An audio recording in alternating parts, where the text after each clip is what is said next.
Order, Public Safety Committee. The purpose of tonight's meeting is to discuss Mendota Fire Department staffing. We're gonna keep it to the staffing tonight. That includes ambulance service as well. Do a roll call of the aldermen. Want to call out, John, please? Hessenberger. Here. You're gonna make me remember. Yes, you are. Jim. Here. Kyle. Here. Mark. Here. Alan. Here. Jake. Here. John. Here. Okay. Mayor Belt will be here. He's delayed a little bit, something with his daughter's college entrance stuff, so he will be here. So in short, let's talk about staffing for the Mendota Fire Department. There are no preordained discussions. We don't know where we want to go. We're going to talk amongst ourselves and obviously with the group here. But what we think our needs are for the fire department. We also want to revisit. I brought some paperwork that we looked at about in March of 2017 with Paramedic Services of Illinois. So we do have that. I don't know, it's Mark, obviously, Jay, you weren't involved in that, but I think everybody else, and John, were you here for that as well? So we got Paramedic Services and stuff like that we examined. We did a survey on that or a study on that about 2.5 years ago. So that will be part of something we'll look at going forward. Be no decisions made tonight. Just want to get a feel for the council, where we're at with staffing of what you'd like to see or where you want to go. So we'll just open the floor up. We can start around with anybody. I'd like to start probably with Kyle and John, since this is your committee. So, well, my personal thoughts regarding staffing.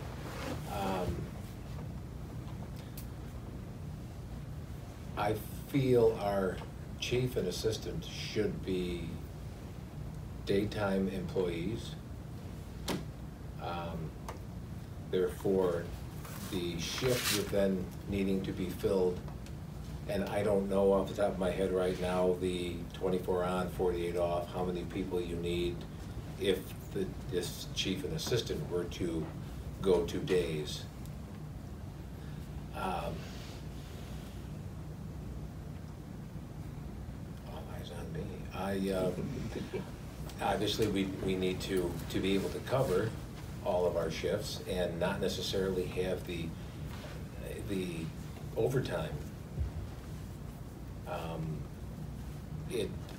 I feel we should revisit the paramedic service or an ambulance service, at least to have an idea in 2019, 2020, what they can supply, what our needs are.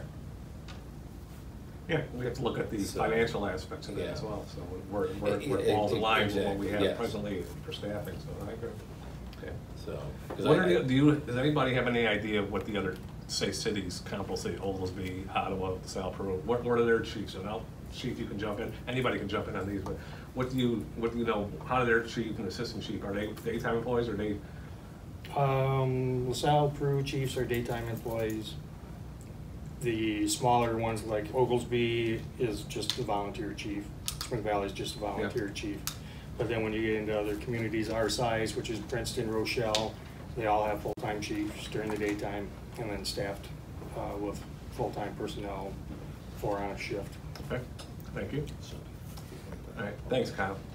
You got anything else, Kyle, you want to add? Or I may in the next little bit, I'll jump in. So, John, I'm going to jump to you now as well. I think it behooves us as a city to look at checking the financial, which is the betterment for the city, to outsource, for lack of a better word, I'm not talking fire department, I'm talking our EMTs, our firefighter EMTs. Is it practical to outsource it, dollars and cents wise? And also along that, we have to maintain the service that we supply now to our citizens or residents. I personally think we have one of the better ambulance services in northern Illinois or wherever. I mean, I think that it holds none to what they're capable of doing and what they are doing. I don't think there's anybody. I think we probably, if we stay, and I say if, because we're just looking, as far as I'm concerned, to stay with a ambulance service as we see it now, I think you have to add another personnel Mhm. to stay the same we are now. Now, if you're talking about taking the chief and assistant chief and that out of the equation, then you're talking about more personnel. Okay. But at this point in time, I don't really have my mind made up. I have my mind made up that we should do some checking. I know that I have been told that other communities in the area have a ambulance service running their ambulance service. The city still own the equipment. There's so many variances that can be done. But you've got full-time employees, I think they have to be considered. And what you can do to keep the service at the level it is now. And if we can cut costs, that's absolutely great because the costs are very high. But you still have to maintain your equipment. So it's, I think at this point in time, personally, I want to see a wait and see attitude. I want to do some looking. Yeah, no, I agree. We need, I think we're all under the assumption, or we all believe that we need to look at, do a deeper dive and see where we're at. We're not quite sure as a council, as a city, what's available to us, but we need to do the cost, and we need to, the P&L on that. John, I'll put you on the spot real quick. What is the average cost that we're using? Do you have a figure or something you can get for us some other time? Yeah, I can get something. Yeah, let's look at the cost Mhm. to adding personnel, whether it be firefighter personnel, fire paramedic. And we need to balance, weigh that against the ambulance service. So we don't want to make just a knee-jerk reaction and put ourselves, because we certainly want to be fair to our existing employees. So I think we can all agree on that. If you don't, speak up, but I think consensus, we do believe in that.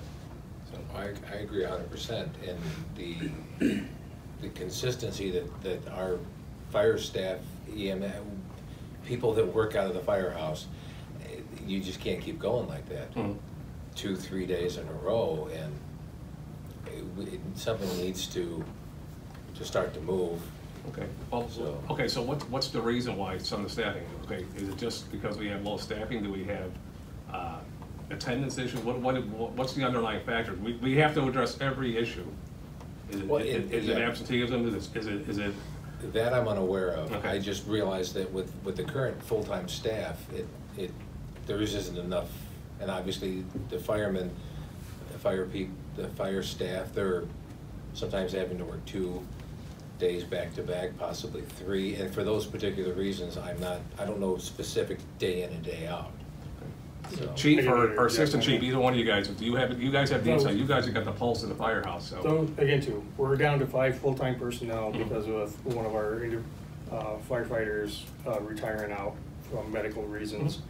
So it's been a year since we've been short-handed. During the summer months, it was really tough because again, holidays and vacations. I mean, the guys get vacation time, they're using them and everything else. Unfortunately, we don't want to lose our holidays or the vacation time we have built up, so the guys are using them. It's a little bit better right now because again, the vacations aren't as strong at the moment. We're still only got 5 personnel instead of the 6 that we had before. For the POCs, again, unfortunately right now our numbers are down. A lot of them, again, some of them are working out of town. Some of them, they aren't allowed to leave work. So there's a multitude of different reasons, during daytime and nighttime. So we have to kind of juggle all that. So that's when the POC is, if they can't cover, then the full-time guys are running fire and EMS by themselves. Some of the things that we need to look into is, Brian and myself have gone to a recruitment and retention class, 2-day class put on by the state of Illinois. And some of the other things and suggestions are, again, we have to be very thankful for our POCs. If we didn't have POCs, we would really be in trouble because there's no way we could actually afford a full-time department or anything like that. And some of the things in there is, the state said that they pretty much average it out that you get somebody on, you're only going to have for about 5 years, and then they're going to move on for the POCs. Again, there are some that have lasted longer than that, which we are fortunate on. And also the new, I guess I'll have to call it millennials, their work ethics are not like what they were before. A lot of these people have grown up through somebody in the family or whatever being part of the department. That's why they get into it. other ones don't want to commit, you know, that much time for the training and different things. And I get to it now, we've also are focusing on, you know, family. You know, before, most of our guys call, drop on a Christmas or a birthday, you know, we're out the door. Well, now it's more for being there for the families also. So it's a multitude of things that are happening on this. You know, the pay wise, we're pretty low on pay in regards to, for our EMS people. Now the fire guys, a lot of that time, again, too, we don't have that many fire calls anymore. It's mainly, probably about 85% is EMS calls. On the fire side, you know, we get them once in a while. Sometimes we get the big calls, sometimes we have our small ones. The EMS wise, and too, right now, they're only being paid $1 an hour to be on call. That's not, you know, you gotta stay in the city limits. And these people, you know, for $1 an hour, and it's been $1 an hour since probably, I've been chief for 24 years, so probably about 24 years or 23 years, it's been $1 an hour. Before that, it was 50 cents an hour for being on call, standing by in town. Kind of hard when you have to do some juggling and everything else, and some people don't want to stay at home for $12 to cover for an ambulance service. I know when we talked in regards to the contract personnel, I get to it. Back then, it was only to complement our current full-time and POC staff. It was never, at that time, it was just talk. It was never to eliminate any full or POCs. It was, you know, it was there for helping us out on EMS calls. Today we had an EMS call, actually 2 of them going on right at the same time. 2 of them possible serious. The on-duty crew took off and went to one, and unfortunately I didn't have anybody else for the second ambulance call. Okay, let me just follow up on that. So where are we at with a list? We've been talking to you and to assistant chief relative to having a list of available people. Where For the full-time? Full-time and also for paid on call. Weren't we tasked with doing some interviews and getting us a list of people that we can get call them? We've been hiring different people. We have been? Yes. And we have an active list though? If there's not an active list, I mean, as somebody brings in an application, they're brought on. And how often are they vetted between yourself and Kyle and John? Probably a couple months. I get to, our last one was just Ashley. Before that, who was our last one, Brian? Julio was the last one, then Ashley. So about 2 months between them two. Okay. We also have 2 more that I just got done with Chief Kellen, who has gone and done the background on them. So I'll be bringing it, you know, looking at doing interviews with them. They're strictly fire. They're not EMS. Okay. This, back to the bill says with this list that he's talking about, you have a paper list on the bulletin board of people that For full-time? Joe Blow can come in. Is there a reason why not? Don't remember ever discussing that in regards to. Okay. But we never Well, finished the interviews. we'll talk about Alright. that. That's not the Okay. purpose of this meeting, so we'll come back to that. So, but thanks, Chief, for your insight. Jay, what do you have to say? Quite a bit, actually. First off, Chief, you said that for the other cities, it's 4 per shift. A lot of the places are running 4 per shift, And where are you guys running? 2 per shift. 2 per shift. I see that as an issue. How much overtime is your guys getting? I couldn't even, this last year. Buku.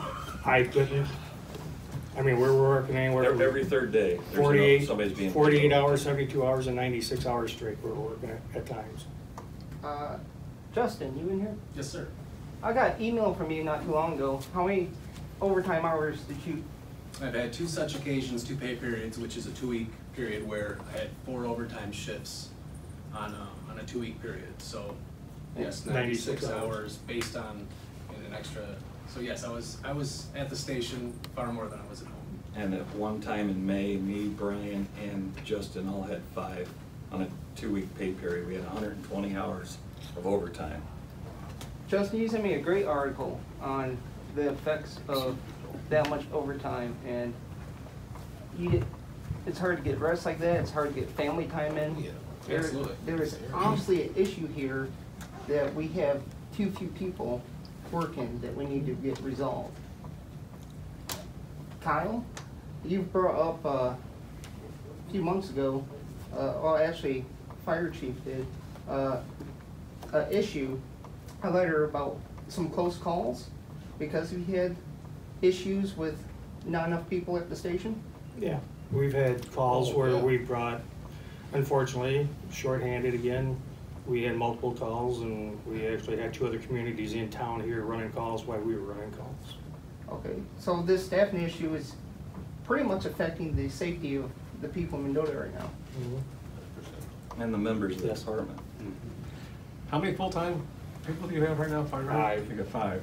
Including you and That's including me and Ryan? Ryan. Okay. If the average station has 4 per shift, and he only has 5 total, that's a huge issue for safety. 4 per shift plus chief, that's 40 hours. And if we're talking about possibly going with chief and assistant chief going to just days, that causes even more of an issue for people working with overtime and whatnot. So, Again, that was just my personal opinion from past things that I correct, but have I'm seen. saying if that was a possibility that we went to that, Yeah, obviously somebody has to cover up the slack. oh, certainly. Yeah. And then it would have to be hiring enough to accommodate the progress of the shifts. I've come up to the fire department quite a bit, and you said you guys go out and even help other communities out quite a bit, correct? Yeah. Especially Troy Grove and stuff like that. Yeah, and that's part of our rural district, so we're covering the rural district. It's a mutual aid agreement, which Right. conversely, they are to help us as well. So Yes. Just to be fair and honest how that works. Yes. So in your opinion, how bad's the need for extra people? We're in dire circumstances right now. Okay. 22 years ago, I worked on the city's comprehensive plan. 22 years ago, it was discussed and laid out to eventually have 12 full-time people, 4 guys on a shift, plus a full-time fire chief working. And that's supposed to be the roadmap to the city in the comprehensive plans. And I've seen some from years past before that even, and if they start moving in the right direction, then something happens and they never continue on. I mean, some of it is finances, and I mean, we understand that too, you know. Unfortunately now with Del Monte closing, you know, that's gonna be another hit on us, so. Yeah, we're gonna run the numbers, I'm sure of it, but just my personal opinion, I would love to see you guys get at least 2 more full-time people. And that's all I have to say right now. Thank you, Jay.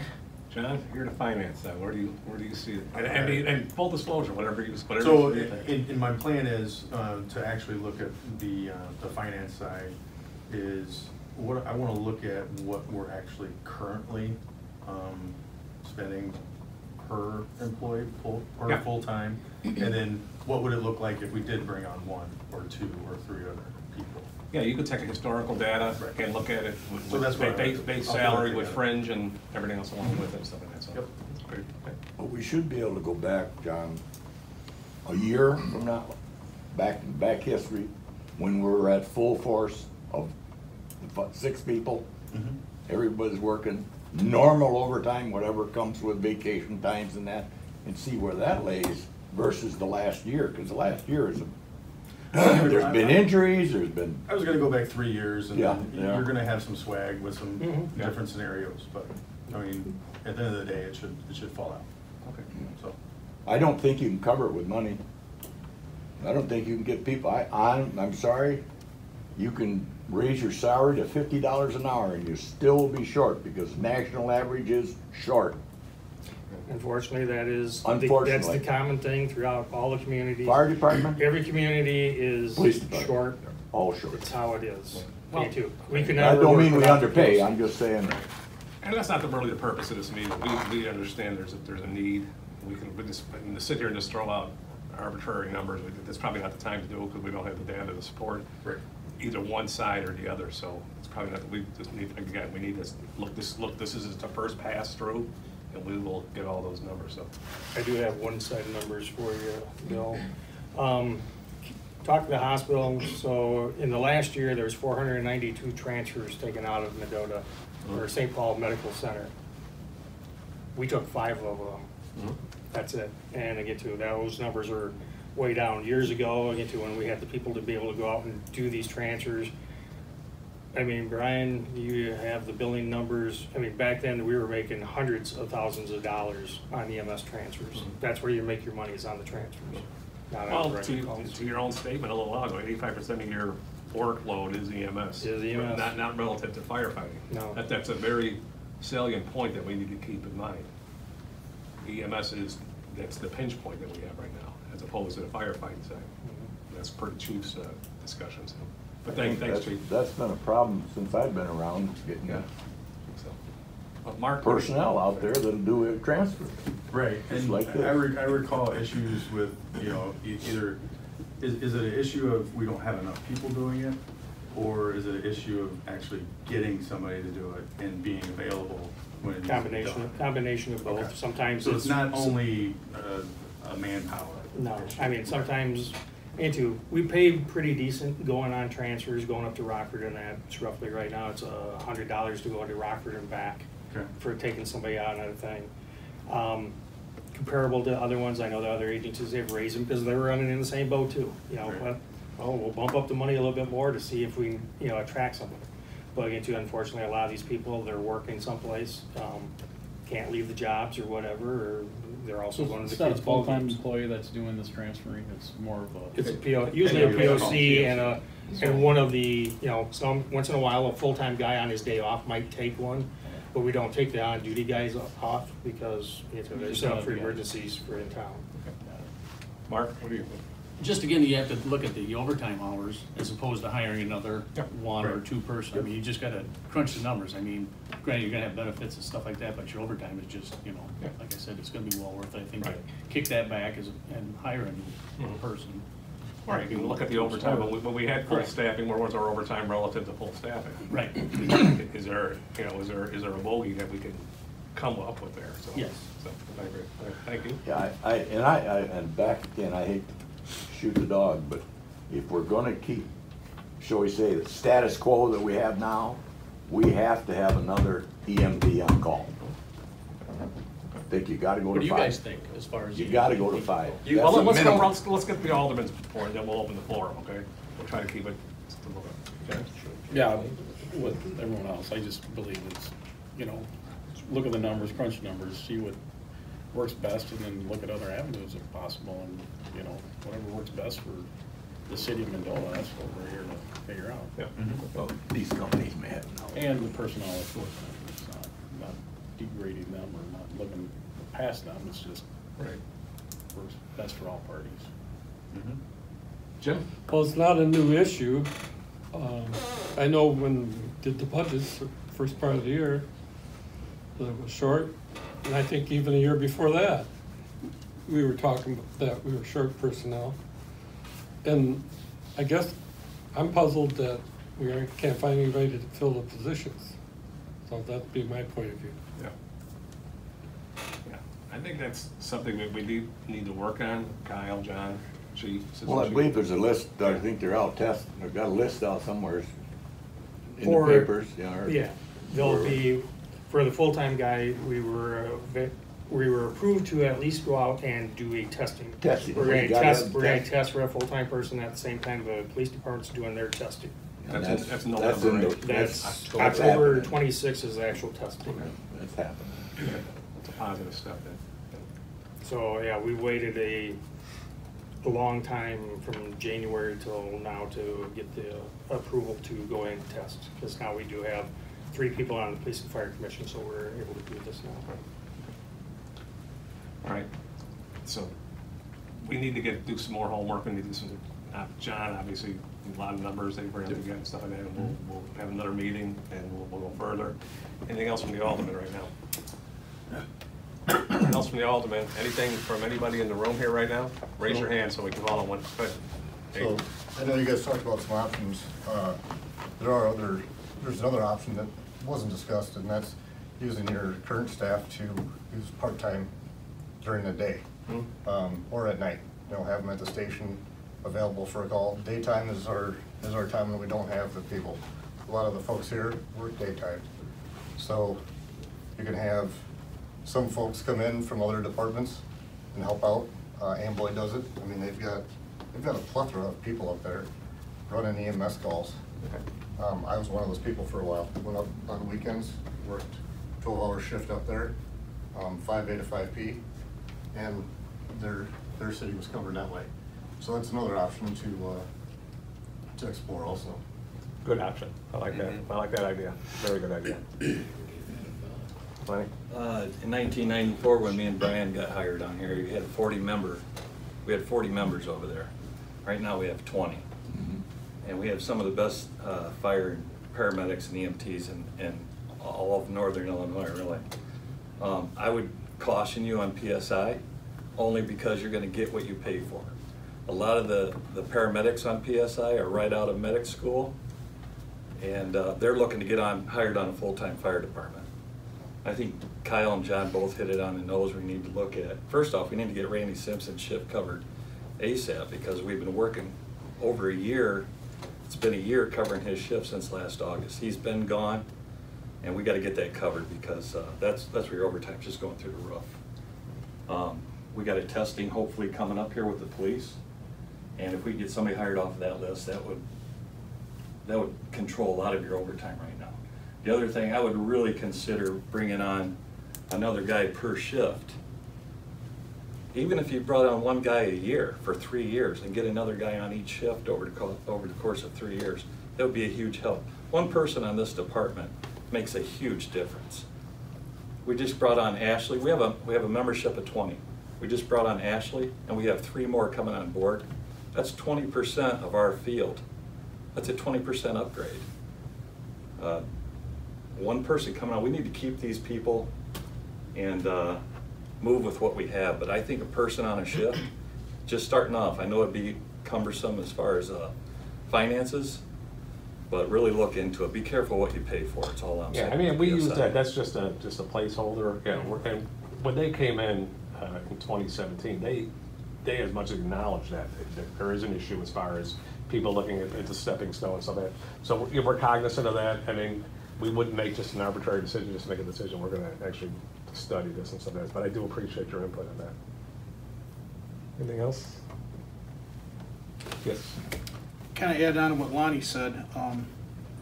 Yeah, I mean, the staffing issue has been a problem for 23 years, you know, trying to get quality POCs.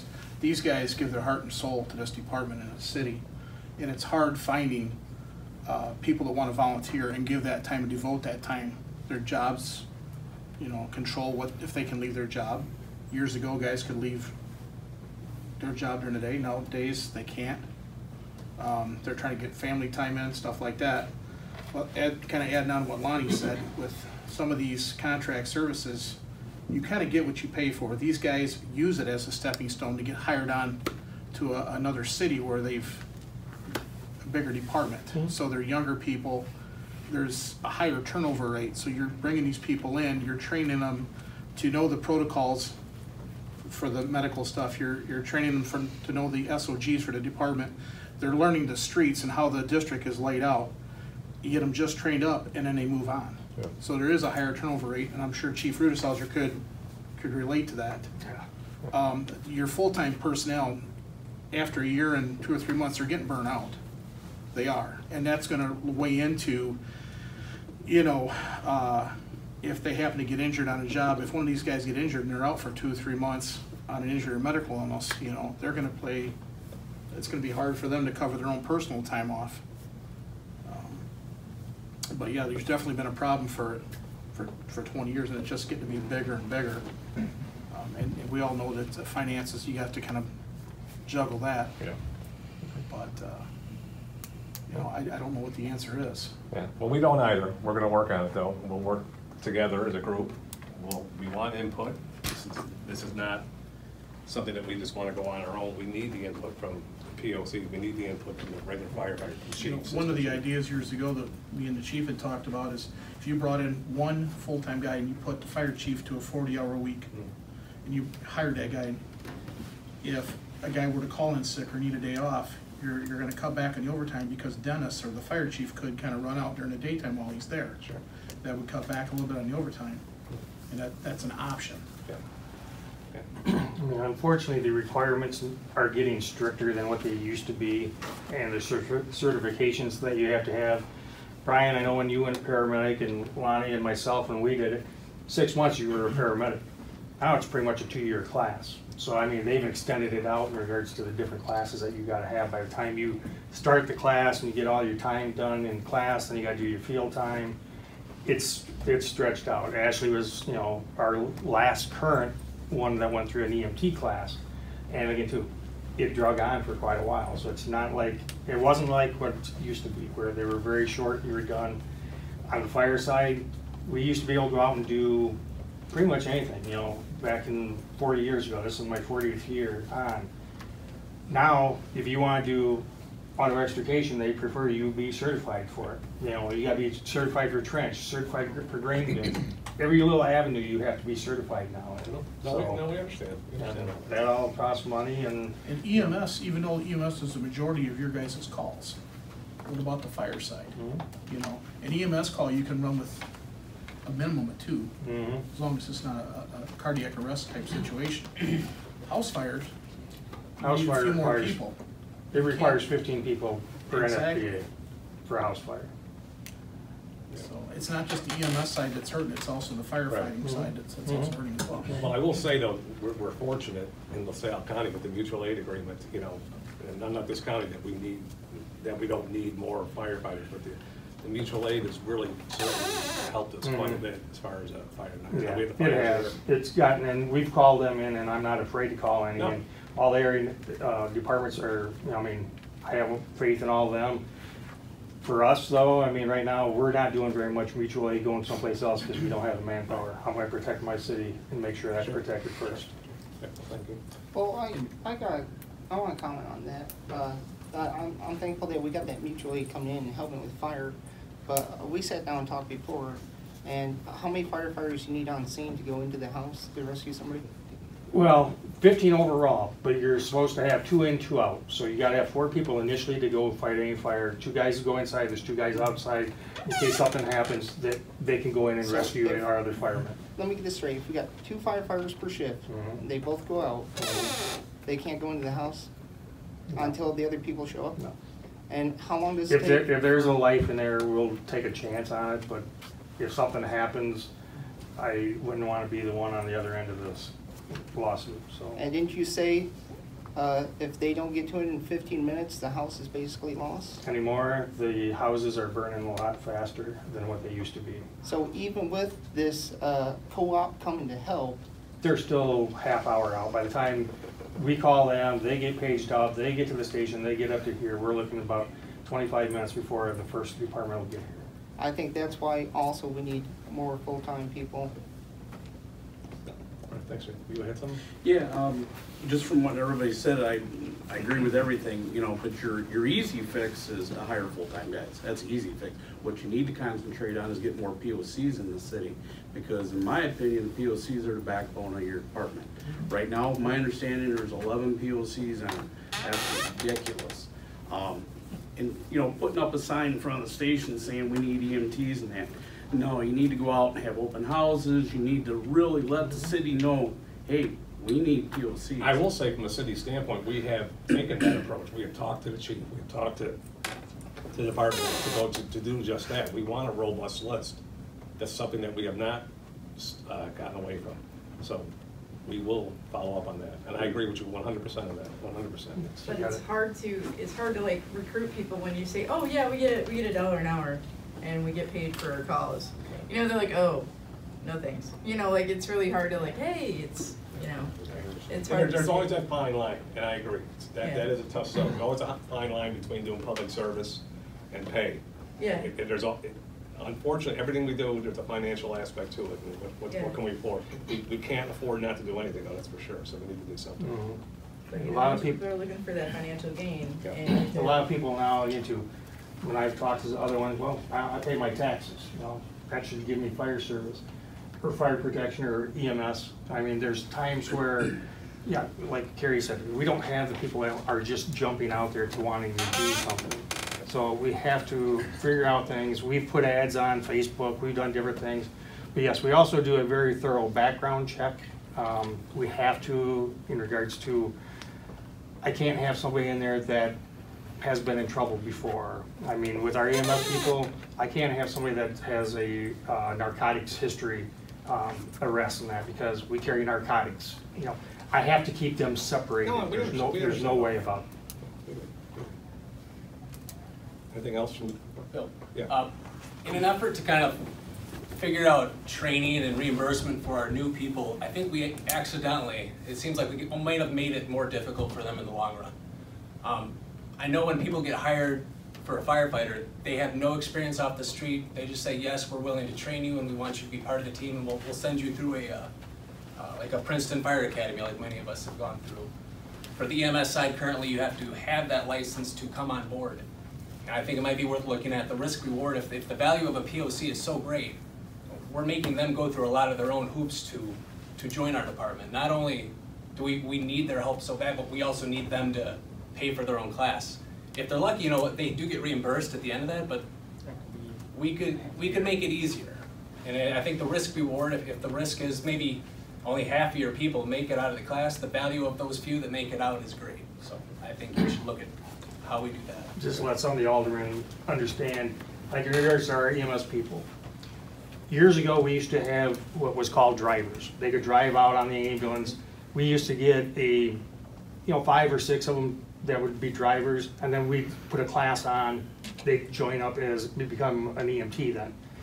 Because now the IDPH regulations, any community over 5,000 people, you have to have an EMT license before you even join. Now the smaller communities, Split, Amboy, Earlville type areas, you can be a driver there because they are exempt from the certain laws and regulations. We're unfortunately a community that has to follow something different. It's just. Okay. There's no emergency, IDPH won't let you if you're in that. We cannot even do a waiver. Well, again, Mark, this is the first go over, pass through.